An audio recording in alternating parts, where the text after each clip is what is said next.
Simran po nhung bà chồngបានសេចក្តីសុខទី1កុំខឹងព្រោះថាកំហឹងនាំឲ្យចិត្តរបស់យើងក្តៅក្រហាយទី2កុំលោភបើសិនជាយើងលោភលន់ច្រើនពេកចិត្តរបស់យើងនឹងកើតទុក្ខទី3កុំច្រណែនឈ្នានីសព្រោះការច្រណែនអ្នកដទៃធ្វើឲ្យចិត្តរបស់យើងអត់ស្ងប់ទេទី4កុំមើលបំណាំអ្នកដទៃព្រោះថាមនុស្សម្នាក់តែងតែមាននៅចំណុចខ្វះខាតរៀងខ្លួន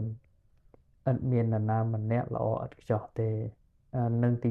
5គឺយើងរីករាយនៅអ្វីដែលខ្លួនឯងមានព្រមល្មមទទួលនៅរបស់ដែលខ្លួនឯងមានបាន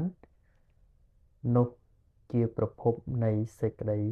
សុខហើយបង